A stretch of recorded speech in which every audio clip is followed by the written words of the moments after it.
Hello everyone, welcome back to my channel. So today I am going to discuss important article from the Hindu newspaper. So first article is related to Jallianwala Bagh massacre. So first point is the massacre occurred on 13 April 1999 in Amritsar during the festival of Baisakhi when a large peaceful gathering assembled at Jallianwala Bagh.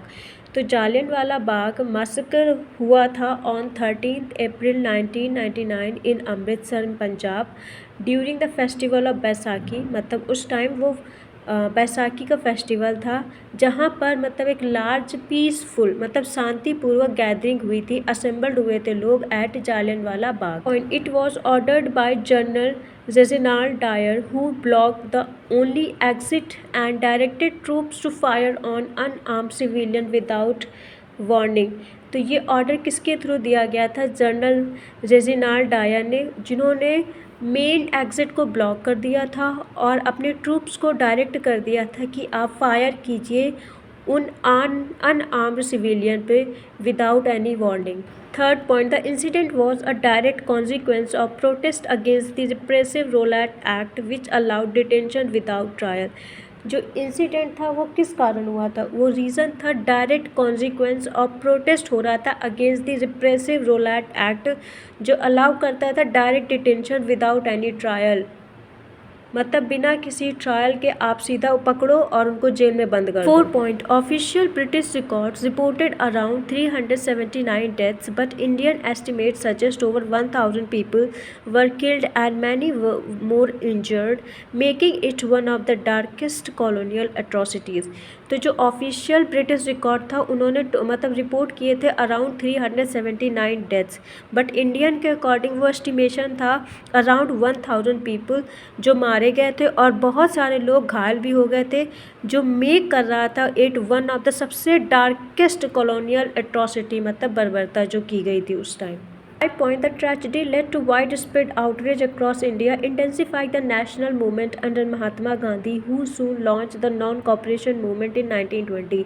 जो tragedy थी पूरे देश में फैल चुकी थी, जिसके कारण एक आउटरेज गुस्सा था अक्रॉस इंडिया में जो इंटेंसिफाई कर रहा था नेशनल मूवमेंट, जो किसके थ्रू हुआ था? अंडर महात्मा गांधी, जो उन्होंने बहुत जल्द लॉन्च किया था the non cooperation movement in 1920। 6 point, Rabindranath Tagore renounce his knighthood in protest symbolising moral resistance against British rule. तो रवीन्द्रनाथ टैगोर जी ने अपना जो नाइटहुड उनको जो ऑनर दिया गया था उसको रिनाउंस कर दिया था इन प्रोटेस्ट, जो सिंबलाइज कर रहा था एक moral resistance against British rule. British government appointed the Hunter Commission which criticized Dyer but failed to impose strict punishment।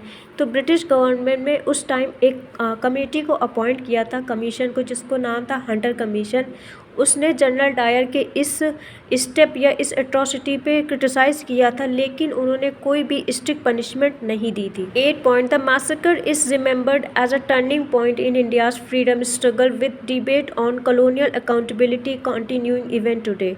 तो जो मैसेकर था उसको किस लिए रिमेंबर किया जाता है? एज अ टर्निंग पॉइंट, मतलब वो एक ट्रांसफॉर्मिंग पॉइंट था इंडिया की फ्रीडम स्ट्रगल के लिए, with debate on colonial accountability जो अभी तक जो कंटिन्यू है। एंड द सेकेंड या next article is related to Supreme Court raps Election Commission. मतलब सुप्रीम कोर्ट ने शार्पली इलेक्शन कमीशन को क्रिटिसाइज़ किया है या उसको स्कोल्ड किया है। सो किस लिए? Let's see point number 1, the observations were made by the Supreme Court of India while hearing petition related to discrepancies in the voter verification process। तो कुछ ऑब्जर्वेशन मेड हुए हैं या ऑब्जर्वेशन सुप्रीम कोर्ट ने observe किए हैं जब वो कुछ पिटीशन को हियर कर रहे थे related to voter verification process. Discrepancies मतलब होता है कुछ डिफरेंसेस या mismatch in things, inconsistency. Second point, the court criticise the Election Commission of India over issues in the special intensive revision of electoral rolls raising concerns about transparency and fairness. तो court ने Election Commission को criticise किया है, किस लिए? कुछ issue over the issue related to special intensive revision of electoral role, जो raise कर रहा है concerns about transparency and fairness of the electoral roll. And the third point is it emphasized that the right to vote is not merely statutory but a sentimental and constitutional right reflecting citizens' trust in democracy। तो supreme Court ने emphasise किया है जो right to vote एक न केवल statutory है but एक सेंटिमेंटल है कॉन्स्टिट्यूशनल राइट। मतलब जो राइट टू वोट है इंडिया में वो केवल एक लीगल प्रोविज़न नहीं है बल्कि ये कैरी करता है इमोशनल और कॉन्स्टिट्यूशनल सिग्निफिकेंस जो रिफ्लेक्ट करता है सिटीजन का trust in democracy. The court questions the exclusion of large number of voters specially from marginalised sections highlighting risk of wrongful deletion from electoral roll. तो court ने question किया है exclusion मतलब उनको हटा दिया गया है लार्ज नंबर ऑफ वोटर को, स्पेशली किनको मार्जिनलाइज सेक्शन मतलब जो बहुत नीची सेक्शन से आते हैं, जो हाईलाइट कर रहा है रिस्क ऑफ मतलब आप गलत तरीके से मे बी उनका डिलीशन हुआ हो, उनको हटा दिया गया हो from electoral roll. Point it underlined that free and fair election are part of the basic structure of the constitution, reinforcing judicial scrutiny over electoral processes. तो सुप्रीम कोर्ट ने अंडरलाइन किया है कि जो फ्री एंड फेयर इलेक्शन होते हैं India के वो पार्ट है of the basic structure of the constitution जो रीइंफोर्स करता है या स्ट्रेंथन करता है role of the court in closely examine the and supervising how elections are conducted. Concerns were raised regarding procedural lapses and lack of adequate verification which could undermine electoral integrity. मतलब जो कुछ concern race किए गए हैं regarding procedural lapses and lack of adequate verification. इसका मतलब ये होता है there may be some mistake in following proper procedures and insufficient checking मतलब अनकंट्रोल चेकिंग ऑफ फैक्ट्स और डेटा और error may be in process plus insufficient checking जो could मतलब वो क्या कर सकता है वो अंडरमाइन कर सकता है इलेक्टोरल इंटीग्रिटी को।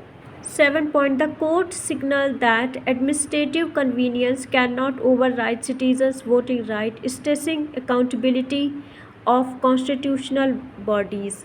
तो सुप्रीम कोर्ट ने सिग्नल किया है जो एडमिनिस्ट्रेटिव कन्वीनियंस है वो ओवरराइड नहीं कर सकता है सिटीज़न के वोटिंग राइट को। इसका मतलब ये है कि जो स्टेटमेंट है वो ये कह रहा है कि जो अथॉरिटीज़ होती हैं जैसे कि इलेक्शन कमीशन ऑफ इंडिया इनको क्या करना चाहिए, इनको प्रायोरिटाइज़ करना चाहिए सिटीज़न्स के राइट को टू वोट। चाहे ये क्या कर सकता है even it makes their work more difficult मतलब दे कैन नॉट डिनाई और restrict voting right just because it is inconvenient और बर्डनसम टू मैनेज। तो ये क्या होगा, ये अकाउंटेबिलिटी होगी, ये स्ट्रेस करेगा accountability of constitutional bodies. Issue gain current relevance with increasing debates on electoral roll accuracy voter inclusion and digital verification system making it important for governance and polity preparation. जो issue इसने gain किया है current relevance किस लिए, क्योंकि जो debate है वो इंक्रीज़ बढ़ रही है ऑन इलेक्टोरल रोल एक्यूरेसी पर और वोटर इंक्लूजन और डिजिटल वेरिफिकेशन सिस्टम जो बना रहा है या enabling it important for governance and polity preparation.